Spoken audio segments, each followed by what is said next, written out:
Assalamualaikum warahmatullahi wabarakatuh. Saya Puan Rusliza binti Ali, penolong kanan pentadbiran Sekolah Menengah Kebahasaan Banda Ista. Di sini saya akan menjelaskan sedikit berkenaan dengan pentaksiran bilik darjah. Baik, sebagaimana bapa dah sedia maklum iaitu kita dah melaksanakan PBS sejak tahun 2014 lagi. Dan salah satu komponen dalam PBS tu ialah pentaksiran bilik darjah. Apa itu pentaksiran bilik darjah? Pentaksiran bilik darjah ini merupakan satu pentaksiran yang dilakukan secara berterusan, yang mana ia akan menilai tahap perkembangan, kemajuan, kebolehan dan juga pencapaian murid di dalam kelas. Dan juga daripada PBD ini kita akan membuat proses mengumpul maklumat dan juga menganalisis maklumat daripada sini kita dapat tahu perkembangan murid-murid dan daripada situ kita akan buat tindakan susul.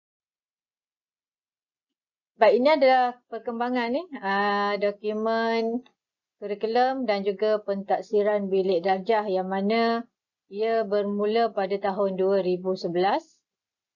Iaitu pada ketika itu bermula daripada murid tingkatan 1 dan juga murid tahun 1 tahun 2012.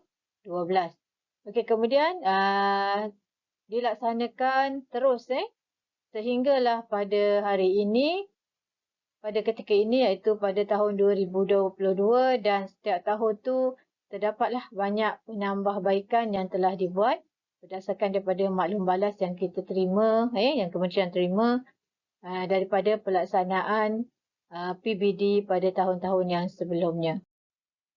Baik. Okey, untuk pentaksiran bilik darjah ada dua kaedah pentaksiran yang dilaksanakan iaitu secara formatif dan juga secara sumatif. Apa dia formatif? Formatif ni ialah pentaksiran yang dilaksanakan sepanjang proses pembelajaran di dalam kelas. Maknanya ia dilaksanakan sepanjang tahun. Manakala untuk sumatif, sumatif ni dia dinilai pada setiap akhir unit pembelajaran ataupun setiap penggal ataupun setiap bulan ataupun setiap tahun lah. Iaitu kita akan mentaksir tentang perkembangan pembelajaran murid. Biasanya kita laksanakan untuk sumatif ni sebanyak 2 kali setahun iaitu peperiksaan pertengahan tahun, ujian pentaksiran pertengahan tahun dan juga ujian pentaksiran akhir tahun. Jadi pertengahan tahun kita hari tu dah laksanakan pada bulan Ogos dan insya-Allah untuk pentaksiran akhir tahun akan dilaksanakan pada akhir bulan Januari. Okey, apa kepentingan PBD kepada guru? Okey, kepentingan PBD kepada guru yang pertamanya ialah kita dapat mengesan perkembangan murid secara menyeluruh. Maknanya setiap pelaksanaan di dalam kelas, jadi kita akan dapat lihat apakah perkembangan murid. Kemudian kena pasti apa kekuatan dan kelemahan murid dalam sesi pembelajaran yang dilaksanakan. Daripada situ kita akan buat merancang, guru akan merancang dan mengubah sesuai kaedah pengajaran. Kemudian guru dapat mengetahui keberkesanan pengajaran yang dilaksanakan dan mengambil tindakan susulan yang sesuai dengan serta-merta. Maknanya sekiranya sepanjang proses pembelajaran tu kita akan dapat lihatlah tahap perkembangan murid. Ada yang dapat, ada yang lambat. Ada yang lambat untuk dapat apa yang kita nilaikan dan ataupun kita taksirkan di dalam kelas. Jadi kat sini guru akan membuat tindakan susulan lah daripada apa yang telah kita lihat, guru lihat sepanjang proses pembelajaran. Okey, apa kepentingan PBD pula kepada murid? Okey, kepada murid yang pertama dia dapat mengesan perkembangan diri, jadi murid tahu tahap mana perkembangan mereka. Tak perlu nak tunggu akhir tahun atau pertengahan tahun baru nak tahu perkembangan dia. Maknanya sepanjang tempoh pembelajaran kita murid tu sendiri dia dah tahu dah tahap perkembangan dia macam mana. Kemudian dia dapat kena pasti apa kekuatan dan kelemahan dia dalam pelajaran. Jadi secara tak langsung dia terus dapat tahu okey apa yang mana-mana bahagian yang dia lemah ataupun yang dia tak dapat nak kuasai. Dan daripada sini murid-murid boleh meningkatkan pencapaian pembelajaran mereka. Maknanya dia boleh ambil tindakan segera dan terus dapat memperbaiki mana-mana kelemahan yang dirasakan ataupun yang dikesan oleh pelajar terbabit. Okey. Apa pula kepada kepentingan PBD ni kepada ibu bapa? Jadi kepada ibu bapa juga dapat melihat perkembangan anak secara menyeluruh. Kemudian mengetahui potensi, kekuatan dan kelemahan anak-anak. Dapat mengenal pasti pencapaian anak-anak dalam pembelajaran dari semasa ke semasa dan juga dapat membantu anak-anak dalam pembelajaran berdasarkan maklumat pentaksiran. Jadi maknanya berdasarkan daripada apa laporan PBD yang kita berikan kepada ibu bapa, jadi ibu bapa dapat kenal pasti tahap mana pencapaian anak-anak mereka dan secara tak langsung dapat sama-sama membantu untuk meningkatkan lagi pembelajaran anak-anak. Baik, okey. PBD ni iaitu pentaksiran bilik darjah ni dilaksanakan dalam semua mata pelajaran ya. Maknanya tak terkecuali. Semua mata pelajaran yang diajar di dalam kelas semuanya ada pentaksiran bilik darjah. Bagaimana prosesnya dijalankan? Yang mana untuk PBD ni pelbagai aktiviti pembelajaran yang dilaksanakan yang menepati dengan kurikulum dan juga pembelajaran abad ke-21. Antaranya ialah tugasan individu atau kumpulan, sumbangsaran, debat, sketsa, pembentangan multimedia, projek dan juga membuat eksperimen. Okay. Kemudian instrumen pentaksirannya, bagaimana kita mentaksir? Bagaimana cara pentaksiran itu dilaksanakan? Sama ada melalui kuis, kertas projek, portfolio, melalui ujian, peperiksaan, penilaian kendiri, refleksi diri dan penilaian rakan sebaya. Maknanya dalam aktiviti yang dijalankan tu bukan setakat pelajar ni dia nilai diri dia sendiri, malahan rakan sebaya juga akan menilai tahap penguasaan ataupun bagaimana tahap aktiviti yang dijalankan oleh murid berkenaan. Okey, kemudian selain itu juga untuk instrumen pentaksiran juga sama jugalah. Kaedah-kaedah yang dilaksanakan pun sama sebagaimana pembelajaran dalam bilik darjah iaitu ada kuis, projek, kerja projek, portfolio, ujian bulanan, peperiksaan, penilaian kendiri, refleksi sendiri dan juga penilaian rakan sebaya. Itu samalah macam yang tadi. Okey. Tahap penguasaan Jadi untuk tahap penguasaan PBD ni ada 6 tahap. Untuk makluman ibu bapa ada 6 tahap penguasaan. Tahap 1 tu ialah tahu. Maknanya murid hanya tahu perkara asas. Kalau dia boleh sebut saja itu tahap 1.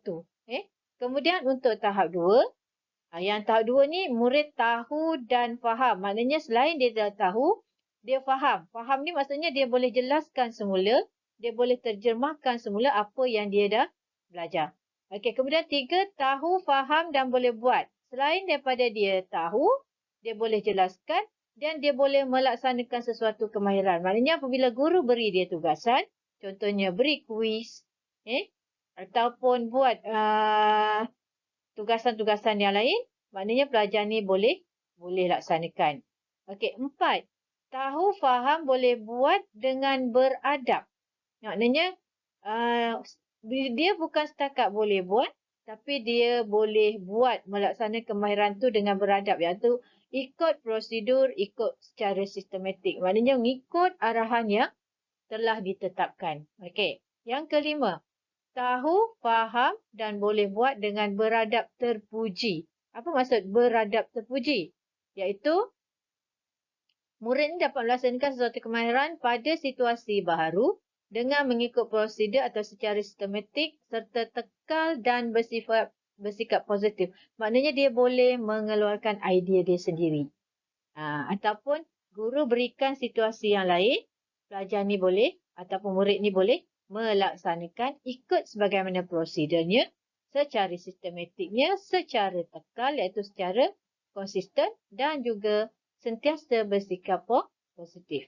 Okey, dan yang keenam, ini adalah tahap yang paling tinggi iaitu murid itu tahu, faham dan boleh buat dengan beradab misali. Maknanya apa beradab misali ni? Iaitu situasi baru secara sistematik, bersikap positif, kreatif, inovatif serta boleh dicontohi. Okey. Baik.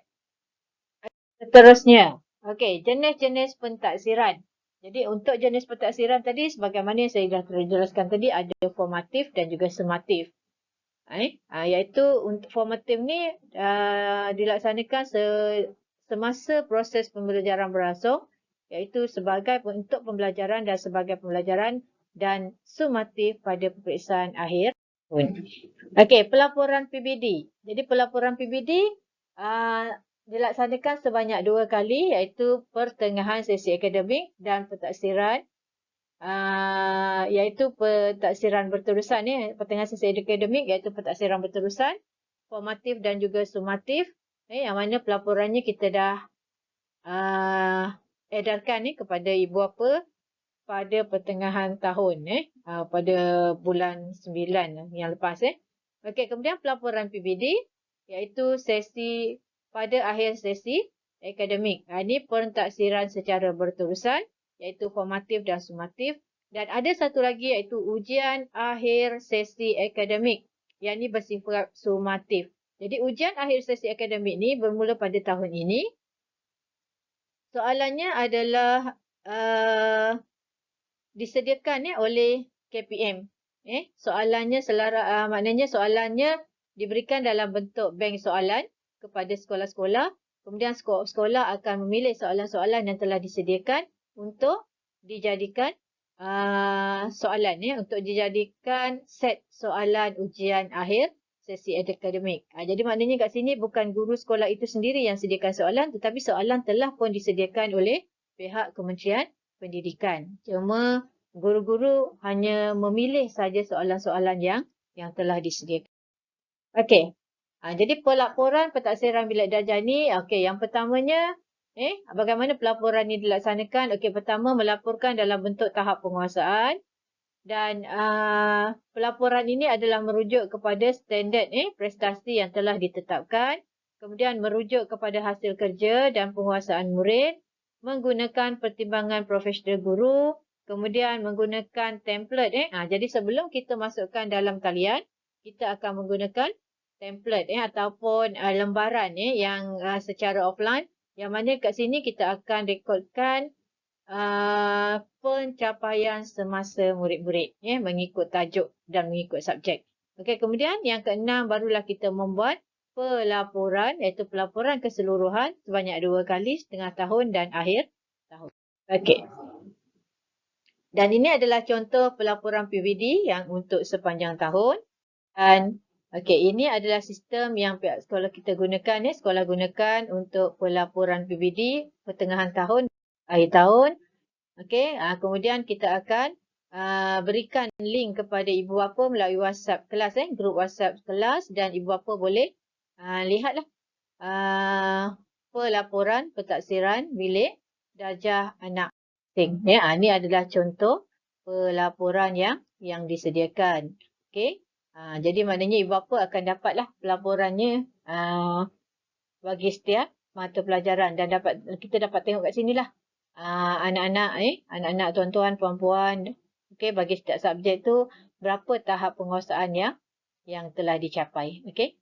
Itu adalah pelaporan untuk PBD dan itulah sedikit yang saya dapat jelaskan berkenaan dengan penilaian bilik darjah. Semoga tuan-tuan dan puan-puan dapat memahami dan dapat membantu pihak sekolah dalam melaksanakan PBD yang lebih